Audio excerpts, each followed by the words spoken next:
Você desconfiou que a sua criança podia ser autista logo cedo. Observou sinais no desenvolvimento e no comportamento dela que te deixaram desconfiada e foi atrás de informações. Jogou os comportamentos da sua criança no buscador de internet e tudo indicava que era autismo. Daí você buscou um profissional, passou com a sua criança por avaliação e nada.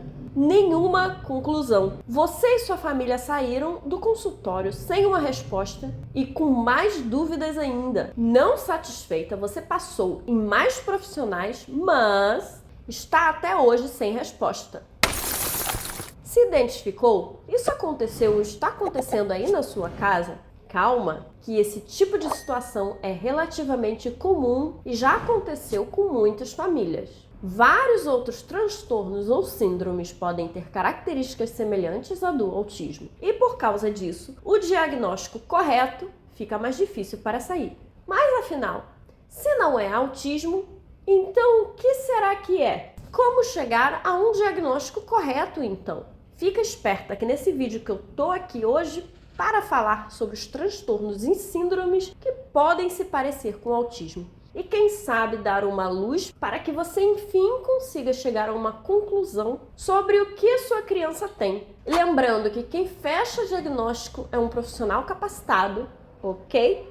Então, este vídeo tem o objetivo de informar e esclarecer e incentivar você na sua busca pelo diagnóstico, certo? Vem comigo ver algumas possibilidades que se assemelham ao autismo para que você possa rastrear por aí. Bora lá? Possibilidade número 1. Transtorno do déficit de atenção e hiperatividade, o famoso TDAH. O TDAH afeta a atenção, o controle e impulsos, e na maioria dos casos, a hiperatividade. Embora seja uma condição diferente do autismo, algumas sobreposições podem levar à confusão, especialmente em crianças. Tanto o autismo quanto o TDAH podem ter como características dificuldades na regulação emocional, na concentração e na organização, além de estereotipias e hiperfoco. Agora uma observação importante. Muitos autistas têm TDAH também. O TDAH é uma comorbidade bem comum no autismo. Então presta atenção aí na sua criança, porque ela pode ter os dois. E como diferenciar autismo do TDAH então? Olha, para diferenciar o TDAH do autismo, é importante observar atentamente as características principais de cada transtorno. Enquanto o TDAH se concentra principalmente em questões de atenção e hiperatividade, o autismo aborda desafios mais amplos, incluindo a comunicação social e comportamentos repetitivos. Possibilidade número 2. Síndrome do X frágil. Assim como no autismo, a síndrome do X frágil também traz atrasos no desenvolvimento, dificuldades na comunicação e na interação social e comportamentos restritos e repetitivos. Só que, diferente do autismo, que tem causas multifatoriais, podendo ter origem genética ou ser causado por fatores ambientais, a causa da síndrome do X frágil é conhecida e facilmente explicada e detectada. A síndrome do X frágil acontece por conta de uma mutação no gene FMR1, localizado no cromossomo X, e é facilmente diagnosticada através de um exame de sangue que é solicitado por um geneticista. Por isso, muitos profissionais recomendam que as famílias passem por um geneticista quando há desconfiança de autismo. Uma ida a esse profissional pode excluir ou confirmar o diagnóstico de síndromes cujas características são parecidas com o do autismo. Entre elas, a síndrome do X frágil. Possibilidade número 3. Transtorno do processamento sensorial, o TPS. Quem acompanha os vídeos aqui do canal e as minhas postagens nas redes sociais, com certeza já me ouviu falar várias vezes sobre o transtorno do processamento sensorial. E por que isso? Porque esse transtorno é muito presente no autismo. A maioria dos autistas também sofrem de TPS. Explicando o transtorno do processamento sensorial de forma rápida, ele é uma condição que afeta a forma como o cérebro processa as informações sensoriais do meio ambiente. E isso pode levar a respostas sensoriais intensas, fazendo com que quem tem esse transtorno Evite determinados estímulos e busque outros. Pessoas com TPS podem sentir incômodo com a luz, o som, texturas e cheiros. E como saber se uma pessoa tem o TPS, mas não é autista? Mais uma vez, você vai precisar observar características principais de cada transtorno. O autismo é muito mais complexo. Vai envolver dificuldades na comunicação, na socialização, comportamentos restritos e repetitivos. Já quem tem apenas o TPS provavelmente vai apresentar dificuldades sensoriais, sem apresentar essas outras características do autismo que eu acabei de mencionar. Possibilidade número 4. Síndrome de Williams. A síndrome de Williams é uma condição genética rara que pode apresentar algumas características comportamentais semelhantes ao autismo. As pessoas que têm essa síndrome geralmente sabem socializar, mas podem apresentar dificuldades na compreensão das regras sociais e na comunicação de forma eficaz. Só que, diferente do autismo, a síndrome de Williams pode ser detectada através de exames genéticos. Quem tem a síndrome de Williams também costuma ter um aspecto facial característico, como o nariz pequeno e empinado, lábios cheios, dentes pequenos e sorriso frequente. Então, se você desconfia que a sua criança pode ter essa síndrome, não deixe de marcar uma consulta com um geneticista, ok? Possibilidade número 5.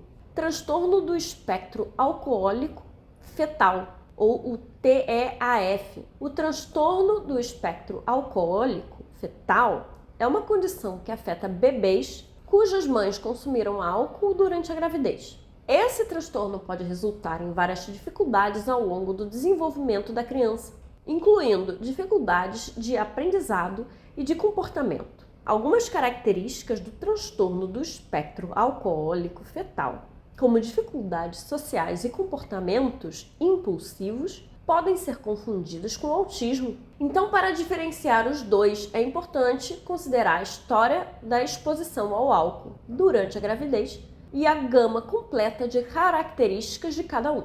Possibilidade número 6. Transtorno obsessivo-compulsivo, que é o TOC. O transtorno obsessivo-compulsivo é um distúrbio de ansiedade que envolve pensamentos intrusivos ou obsessões e comportamentos repetitivos ou compulsões. E algumas dessas compulsões do TOC podem parecer semelhantes aos comportamentos repetitivos observados em pessoas que estão no TEA. Agora presta atenção nessa observação.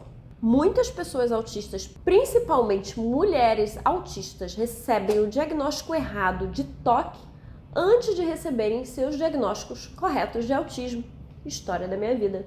Então você já deve estar se perguntando como diferenciar um do outro. Eu diria que o ponto principal que distingue o TOC do autismo está na natureza dos pensamentos obsessivos e nas compulsões. No TOC, os pensamentos obsessivos são geralmente irracionais e angustiantes, enquanto no autismo, os comportamentos repetitivos podem ser de uma forma de autorregulação ou expressão.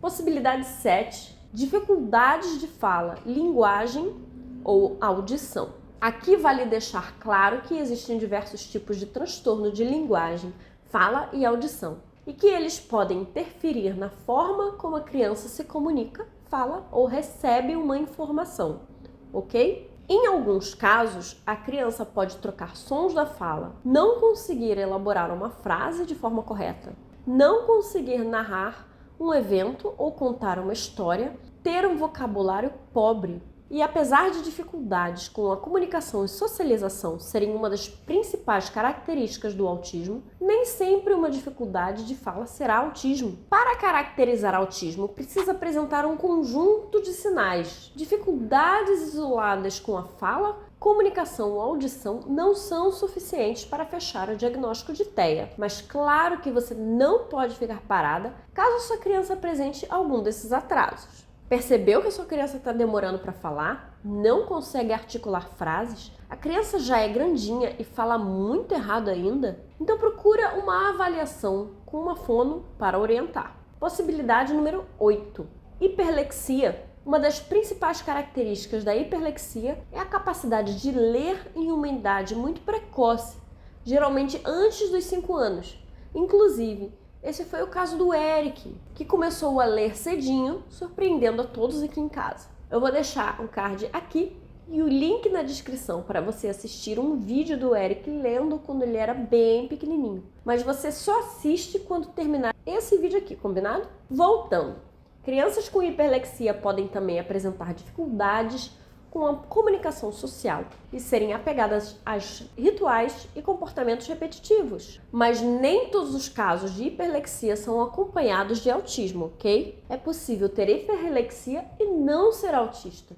Observar as características de cada um em sua totalidade será a principal forma de confirmar ou excluir o diagnóstico de um deles ou dos dois. E para isso, você vai precisar de ajuda de um profissional.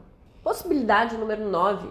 Transtorno global do desenvolvimento. Não especificado. Transtorno global do desenvolvimento não especificado é um diagnóstico aberto que é utilizado quando as características não são suficientes para fechar outros diagnósticos, como o de autismo, por exemplo. Uma pessoa com um transtorno global do desenvolvimento não especificado pode apresentar características parecidas com o do autismo, mas de forma menos específicas ou não tão claras. E aí essas características acabam sendo insuficientes para fechar um diagnóstico de autismo. E a possibilidade número 10, deficiência intelectual. O autismo, principalmente casos que precisem de mais suporte no dia a dia, pode ser confundido com deficiência intelectual. Autistas nível 3 de suporte podem ser, por exemplo, apresentarem dificuldades maiores com a função executiva. E isso vai refletir na necessidade de apoio para tarefas básicas no dia a dia, como higiene pessoal, por exemplo. Dificuldades na comunicação verbal,